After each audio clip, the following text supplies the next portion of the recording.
Hi guys, welcome to கேட்டெக் YouTube channel. நீங்கள் பார்த்துருக்குது கேட்டெக் யூடியூப் சேனல்.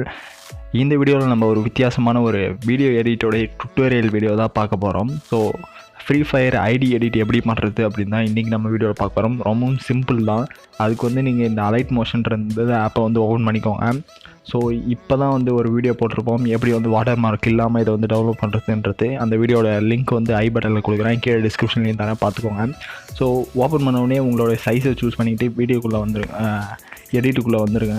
வந்தோடனே வந்தீங்கன்னா நீங்கள் இந்த மாதிரி வந்து க்ராப் பண்ணி வச்சுக்கோங்க உங்களுடைய ஐடியை. ஸோ க்ராப் பண்ணி வச்சுக்கிட்டு கொஞ்சோண்டு லைட்டாக அப்படியே பேக்கில் வந்து ஜூம் பண்ணிக்கோங்க, அதாவது ஜூம் அவுட் பண்ணிக்கோங்க. ஸோ எடிட் பண்ணதை கொஞ்சம் பின்னாடி குறைச்சிக்கோங்க.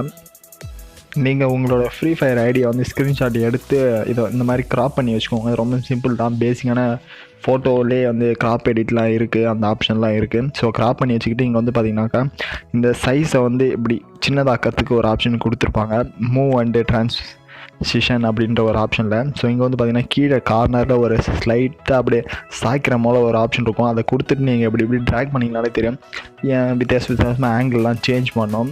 ஸோ இந்த டைனலில் இருக்குது, ரெக்டாங்கிளாக இருக்கிறதுலாம் லைட்டாக சேஞ்ச் ஆகும். ஸோ உங்களுக்கு பிடிச்ச அளவுக்கு வந்து சேஞ்ச் பண்ணிக்கோங்க.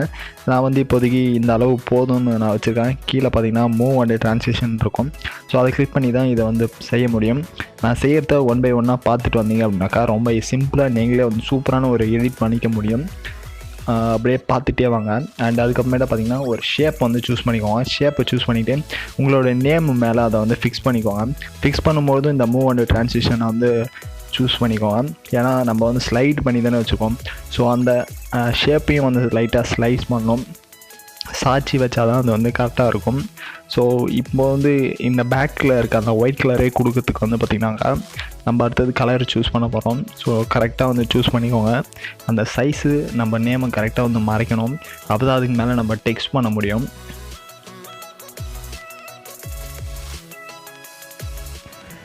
அண்டு கலருக்கு பார்த்தீங்கன்னாக்கா இங்கே வந்து பென்சில் ஆப்ஷன் இருக்கும். ஸோ நான் காட்டுற பாருங்க, அந்த பென்சில் ஆப்ஷனை கொடுத்தீங்க அப்படின்னாக்கா உங்களுக்கு சர்க்கிள் மாதிரி ஒரு ஆப்ஷன் வந்து ஸ்க்ரீனில் காட்டும். அதை வந்து நீங்கள் எங்கே ட்ராக் பண்ணி வைக்கிறீங்களோ அந்த மிட் பாயிண்டில் இருக்கக்கூடிய கலர் தான் அந்த ஷேப்புக்கு வந்து வந்துடும் தானாக. ஸோ அதனால் நீங்கள் பேக்ரவுண்டில் இருக்க ஒயிட் கலர் வேணும்னா அது பக்கத்தில் இருக்க கலரே தான் நீங்கள் வந்து சூஸ் பண்ணி கொடுக்க முடியும். அப்போ தான் வந்து ரியாலிட்டியாக இருக்கும். ஸோ அது வந்து எடிட் மாதிரி தெரியாது. ஸோ உண்மையாலுமே அந்த நேம் வந்து அப்படியே வரைகிற மாதிரி இருக்கும் அப்போ தான் பார்க்குறதுக்கு.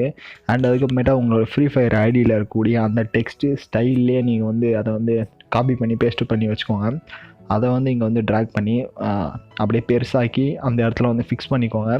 உங்கள் நேம் எந்த சைஸில் இருந்துச்சோ அந்த சைஸில் வந்து நீங்கள் ஃபிக்ஸ் பண்ணிக்கோங்க. ஓகேங்களா? ஃபிக்ஸ் பண்ண உடனே பார்த்திங்கன்னா நம்ம செய்ய போகிற எல்லாத்துலேயுமே ஒவ்வொரு லேயர் பை லேயராக பேசிக்கான வந்து பார்த்திங்கன்னா சாட்சியே ஆகணும். பிகாஸ் நம்ம பின்னாடி இருக்கக்கூடிய அந்த ஸ்க்ரீன்ஷாட்டை சாய்ச்சிட்டோம் இல்லையா? ஸோ அதனால் நம்ம மேலே வைக்கக்கூடிய எல்லா லேயருமே லைட்டாக சாய்க்கணும் அதுக்கு ஏற்ற மாதிரி. ஸோ அப்போ தான் பார்க்கறதுக்கு உண்மையாலும் அந்த ஸ்க்ரீனே அப்படியே சாஞ்சிருக்க மாதிரி தெரியும். ஸோ அதனால் பார்த்துக்கோங்க, கரெக்டாக சாய்ச்சிக்கோங்க. அதுக்கப்புறமேட்டா இப்போ வந்து பார்த்திங்கனாக்கா நம்ம அந்த ட்ராயிங் பண்ணுற மாதிரி எஃபெக்ட் கொடுக்க போகிறோம். எஃபெக்ட் கிளிக் பண்ண உடனே பார்த்திங்கன்னா ட்ராயிங் அண்ட் எட்ஜஸ்ன்னு இருக்கும். இங்கே வந்து பார்த்திங்கன்னா லவ்ன்ற ஒரு ஷேப்பில் போயிட்டுருக்கு பார்த்திங்களா? அது வந்து தான் ட்ராயிங் எஃபெக்ட்டு. ஸோ அதை வந்து கொடுத்துக்கோங்க, ஃப்ரீ தான்.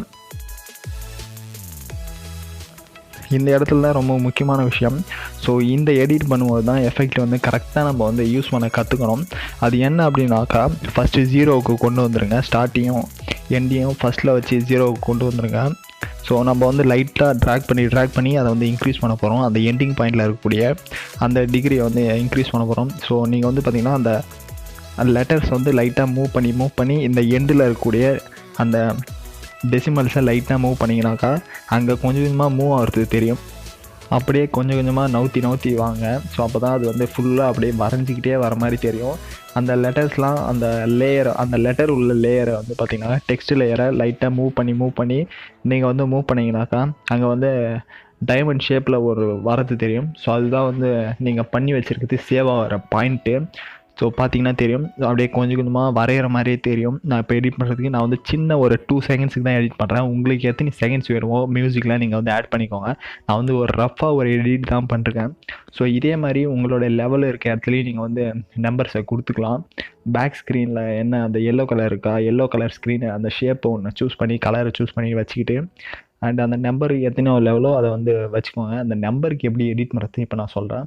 அதுக்கு வந்து நான் வந்து லைக்கை வந்து செஞ்சு காட்டுறேன். அதே மாதிரி ஒரு ஷேப்பை சூஸ் பண்ணிக்கோங்க. ஷேப்பை சூஸ் பண்ணிவிட்டு அந்த லைட் கலரில் நம்பர்ஸ் வந்து மறைக்கிற மாதிரி அதை வந்து ஃபிக்ஸ் பண்ணிக்கோங்க. மூவ் அண்ட் ட்ரான்சிஷன் கொடுத்துக்கோங்க. அப்படியே லைட்டாக சாயிற மாதிரி வச்சுக்கோங்க. சாயிற மாதிரி வச்சுக்கிட்டு நல்லா அந்த லெட்டர்ஸை மறைஞ்ச உடனே கலரை சூஸ் பண்ணி அந்த பென்சில் ஆப்ஷனை கொடுத்து நியர்பை அந்த பாக்ஸுக்கு நியர்பையில் இருக்கக்கூடிய கலரையே கொடுத்தீங்கன்னா தான் அந்த கண்டினியூவாக அந்த ஸ்க்ரீன் ஃபுல்லாக ஒயிட் கலர்லேயே தெரியும். நம்ம எந்த ஒரு நார்மல் ஒயிட் கலர் கொடுத்தீங்கன்னாக்கா அது கூட மேட்ச் ஆகாது. இப்போ வந்து பார்த்திங்கன்னா கிளியராக தெரியும். இப்போ வந்து நம்பர் டெக்ஸ்ட் கொடுத்து நம்பர் கொடுத்துக்கோங்க. எவ்வளோ லைக்ஸ் இருக்கோ அதை கொடுத்து உங்களுக்கு எந்த ஃபாண்ட் ஸ்டைல் தேவையோ அதை வந்து கொடுத்துக்கோங்க. டிஃபால்ட்டாக இந்த ஆப்புக்குள்ளேயே நிறைய வந்து ஃபாண்ட் ஸ்டைல்ஸ்லாம் கொடுத்துருக்கு. நீங்கள் ஒவ்வொன்றும் சூஸ் பண்ணும்போது அந்த நம்பருடைய சைஸு அந்த ஸ்டைல் வந்து மாறும். நான் வந்து எக்ஸாம்பிளுக்கு டிஃபால்ட்டாக இருக்கே வச்சுக்கிறேன். ஸோ வச்சுக்கிட்டு அதை கொஞ்சம் வந்து ட்ராக் பண்ணி அந்த சைஸ் அளவுக்கு வச்சுக்கோங்க. நெக்ஸ்ட்டு எஃபெக்டை கொடுத்தீங்க அப்படின்னாக்கா இங்கே கவுண்ட் டவுன்னு ஒரு ஆப்ஷன் இருக்கும் டெக்ஸ்ட்டு இதில். ஸோ அந்த கவுண்ட் டவுன்ற ஆப்ஷன் வந்து கொடுத்துக்கோங்க. கொடுத்த உடனே பார்த்தீங்கன்னாக்கா உங்களுக்கு இங்கே வந்துடும். ஸோ கவுண்ட் டவுன் எடிட்டுக்குள்ளே வந்துடும். நான் ஸ்டார்டிங்கில் சொன்ன மாதிரியே இந்த 0க்கு கொண்டு வந்துருங்க. 0க்கு கொண்டு வந்துட்டு கொஞ்சம் கொஞ்சமாக அந்த லெட்டர்ஸ் இருக்க இடத்த மூவ் பண்ணி கொஞ்சம் கொஞ்சமாக நவுத்துனீங்க அப்படின்னாக்கா அங்கே அந்த லைக்ஸ்லாம் வந்து மூவ் ஆகிறது தெரியும். ஸோ லைட்டாக கவுண்ட் டவுன் மாதிரி இன்க்ரீஸ் ஆகிறது தெரியும். அந்த மாதிரி கடைசி வரைக்கும் அந்த 26 தான் என்னுடைய வந்து லைக்ஸு 2626. ஸோ அது வர வரைக்கும் நான் ட்ராக் பண்ணி மூவ் பண்ணிகிட்டே வரேன் எண்டிங் வரைக்கும். ஸோ நான் வந்து 2 செகண்ட் வச்சுக்கிறதுனால இது வரைக்கும் முடிஞ்சிச்சு. நீங்கள் எவ்வளோ செகண்ட் வச்சுருக்கீங்களோ அதுக்கேற்ற மாதிரி கொஞ்சம் கொஞ்சமாக நவுற மாதிரி வச்சுக்கோங்க. முடியும் போது கரெக்டாக முடியும் அந்த மாதிரி பார்த்து வச்சுக்கோங்க. ஸோ ரொம்பவும் சிம்பிளான விஷயந்தான். பார்க்குறதுக்கு தான் ரொம்ப கஷ்டமாக இருக்க மாதிரி தெரியும். நீங்கள் ஒரு வாட்டி எடிட் பண்ணிங்கனாலே ஈஸியாக எடிட் பண்ண ஆரம்பிச்சிடலாம். இந்த ஆப்போட லிங்க்கும் டிஸ்கிரிப்ஷனில் தரேன். நம்ம சேனலில் இது எப்படி வாட்டர் மார்க் இல்லாமல் டவுன்லோட் பண்ணுறதுன்னு ஒரு வீடியோ போட்டிருக்கோம். அதை போய் பார்த்துக்கோங்க. ஏன்னா நார்மலாக ப்ளே ஸ்டோரில் இருக்கக்கூடிய ஆப்பில் வாட்டர் மார்க் வரும். நீங்கள் பே பண்ணி அதை வந்து எடுக்கிற மாதிரி இருக்கும். ஸோ ஃப்ரீயாகவே எப்படின்னு நம்ம வீடியோ போட்டிருக்கோம், அதையும் பாருங்கள். அண்டு இவ்வளோ தான் ஃப்ரண்ட் எடிட்டுக்கு இவ்வளோ தான். நீங்கள் அதுக்கப்புறமேட்டா உங்களுடைய ஹீரோய்க்கு patch and other grand master இருந்தால் அந்த பேட்ச்சு அண்ட் உங்களுடைய பிளேயரோட ஃபோட்டோ இதெல்லாமும் நீங்கள் சேர்த்து எடிட் பண்ணிக்கலாம். இங்கே வந்து மீடியாவை சூஸ் பண்ணிவிட்டு எந்த ஃபோட்டோ அடுத்தது எடிட் பண்ண போகிறீங்களோ அதை வந்து சூஸ் பண்ணிக்கோங்க. நான் எக்ஸாம்பிளுக்கு என்னுடைய பேட்சஸ் இருக்கிறத வந்து சூஸ் பண்ணிக்கிறேன். நீங்கள் எந்த மாதிரி ஷேப்பில் வந்து ஷார்ட்ஸ் வச்சுருக்கீங்களோ உங்களுக்கு பிடிச்ச மாதிரி நீங்கள் ஷார்ட்ஸ் வச்சுட்டு ஏகப்பட்ட எஃபெக்ட்ஸ் ஃப்ரீயாகவே இருக்குது. நீங்கள் பே பண்ணி வாங்குற மாதிரி இருக்குது எஃபெக்ட்ஸ்லாம். ஸோ அதெல்லாம் வந்து பார்த்துக்கோங்க. பார்த்து நீங்களே எடிட் பண்ணலாம் ஈஸியாக. எந்த ஒரு எஃபெக்டை சூஸ் பண்ணாலும் இந்த மாதிரி ட்ராக் பண்ணிங்க அப்படின்னாக்க தான் அது எஃபெக்ட் வந்து அதில் வந்து ஃபிக்ஸ் ஆகி கொஞ்சம் கொஞ்சமாக மூவ் ஆகும். ஸோ மற்ற ஆப்பில் இருக்க மாதிரி வந்து எஃபெக்டை கொடுத்த உடனே அதுவாலாம் வந்து ஒர்க் ஆகாது இந்த ஆப்பில். இது வந்து நம்மளாக கஸ்டமைஸ் பண்ணிக்கிற மாதிரி தான் இருக்கும் இந்த ஆப் ஃபுல்லாமே. ஸோ சூப்பரான ஒரு ஆப்பு, மிஸ் பண்ணுறாதீங்க. அவ்வளோதான், எடிட் அப்படியே வீடியோ ரன் ஆகிட்டே இருக்கும். ஸோ வீடியோ பார்த்ததுக்கு ரொம்ப நன்றி. அடுத்து ஒரு சூப்பரான வீடியோ வந்து பார்க்குறேன். வேறு எந்த மாதிரி வீடியோஸ் வேணும் அப்படின்னு சொல்லி கமெண்ட் பண்ணுங்கள். மறக்காமல் ஒரு கேட்டக் சேனல் சப்ஸ்கிரைப் பண்ணுங்கள். பாய்.